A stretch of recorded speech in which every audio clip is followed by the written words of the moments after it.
जय माता दी। दुर्गा सप्तशती तीसरा अध्याय। ऋषि बोले, महाअसुर चिछुर सेनापति ने जब यह देखा कि यह सेना तो इस प्रकार मारी जा रही है, तब उसे बड़ा क्रोध उत्पन्न हो गया। स्वयं भी अंबिका के साथ युद्ध करने निकल पड़ा। युद्ध में जाकर उसने देवी जी पर बाणों की इस प्रकार वर्षा की जैसे मेघ सुमेरु पर्वत की चोटी पर जाकर जलधारा बरसा रहा हो। तब देवी ने उसके बाण समूह को खेत में ही काट दिया।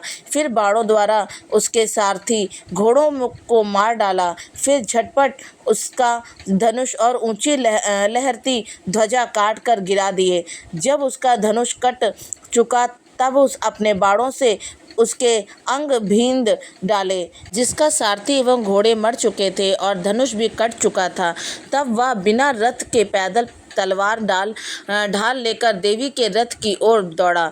तेज तलवार से सिंह पर जाते ही प्रहार कर दिया। फिर देवी जी की वाम भुजा पर जोर से प्रहार किया। हे राजन, ज्यों कि उसकी तलवार देवी की भुजा पर पड़ी त्यों ही टूट गई। फिर जो असुर ने क्रोध से आंखें लाल लाल करके शूल पकड़ लिया, भद्रकाली जी पर उस दैत्य ने वह शूल डाल दिया। वह शूल इस प्रकार चमकता जैसे कि आकाश से सूर्यमंडल गिर रहा हो।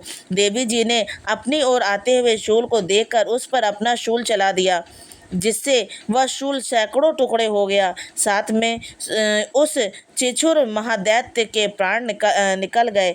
जब महिषासुर का बलवान सेनापति मारा गया, तब देवशत्रु चामर हाथी पर बैठकर आ गया और आते ही उसने अंबिका देवी पर शक्ति का प्रहार किया। श्री देवी जी ने ओंकार द्वारा ही तेजहीन कर उसे जमीन पर गिरा दिया। अपनी शक्ति को गिरा हुआ देखकर चामर को बड़ा क्रोध आ गया। उसने पुनः शूल के प्रहार कर दिया। शूल को भी देवी जी ने बाणों द्वारा उछाल डाला। तब सिंह उछलकर हाथी के मस्तक पर चढ़ बैठा। फिर दैत्य के साथ भुजा युद्ध करने लगा। वे दोनों परस्पर लड़ते लड़ते उस हाथी पर से नीचे पृथ्वी पर आ गिरे और भयंकर प्रहारों से परस्पर युद्ध करने लगे।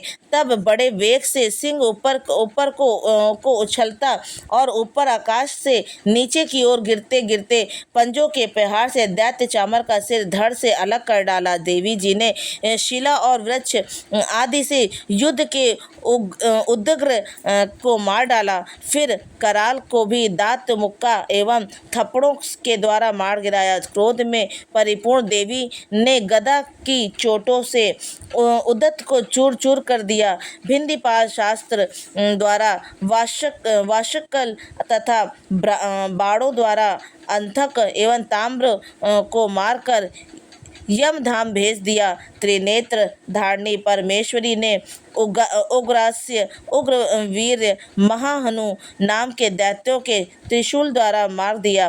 तलवार से विडाल का सिर धड़ से अलग कर दिया।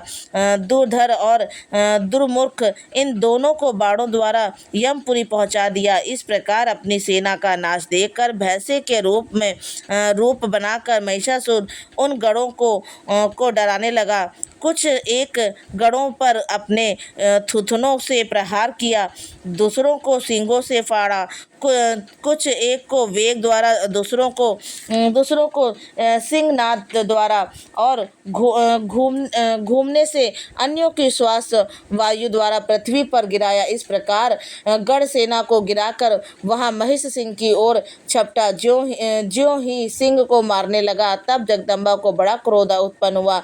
इधर महापराक्रमी महिषासुर भी क्रोध से पृथ्वी तल को अपने खुरों से खोदने लगा। फिर सिंहों से बड़े ऊंचे ऊंचे पहाड़ उठाकर फेंकने लगा। साथ में गर्जने लगा। वेग के साथ घूमने पर पृथ्वी क्षुब्ध होकर फटने लगी। उसने पूंछ से समुद्र पर प्रहार किया, जिससे क्षुब्ध होकर समुद्र पृथ्वी को चारों ओर से डूबने लगा। चलायमान होते हुए सिंह के ऊपर छिन्न भिन्न हुए बादल के टुकड़े टुकड़े हो गए। उसके श्वासों की कठोर वायु से उड़ते हुए सैकड़ों पर्वत आकाश से गिरने लगे। इस प्रकार क्रोधपूर्ण उस दैत्य को अपनी ओर आता देख चंडिका उसे मारने के लिए क्रोध में आ गई। कुपित चंडिका ने उसकी ओर पाश फेंका, उसके द्वारा उस दैत्य को बांध लिया।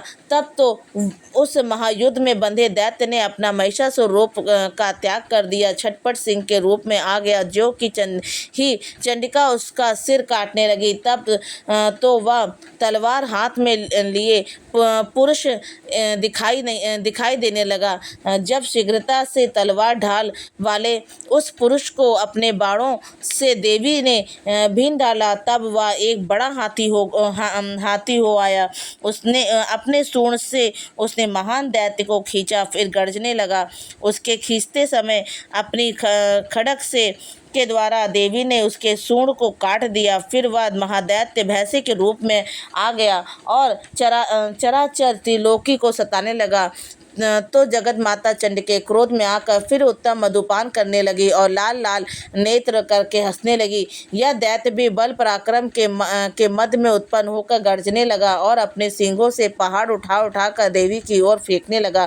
देवी जी ने भी अपने बाणों से सम्मुख से उसके फेंके हुए पर्वतों को चूर चूर कर दिया। तब सुरापान के मध्य के कारण लाल लाल नेत्र वाली चंडिका जी के कुछ अस्त व्यस्त शब्दों में कहा। देवी जी बोली, हे मूढ़, जब तक कि मैं मधुपान कर लूं तब तक तू क्षण भर के लिए गर्ज ले। मेरे द्वारा संग्राम भूमि में तेरा वध हो जाने पर तो शीघ्र ही देवता भी गरजने लगेंगे।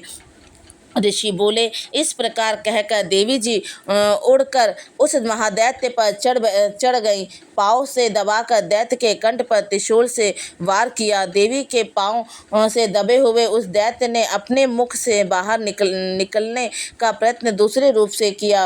अभी आधा निकल ही पाया था कि देवी जी ने अपने पराक्रम द्वारा उसे वहीं रोक लिया। आधा निकल कर भी उस दैत्य ने युद्ध करना नहीं छोड़ा। तब देवी जी ने अपनी तेज तलवार से उसका सिर काट कर नीचे गिरा दिया। दैत्य सेना हाहाकार करने लगी। तब उस सारी सेना का भी देवी जी ने नाश कर दिया। सभी देवता अत्यंत प्रसन्न हुए। गंधर्व राज गायन करने लगे, अप्सराएं नाचने लगे। तीसरा अध्याय समाप्त। जय माता दी।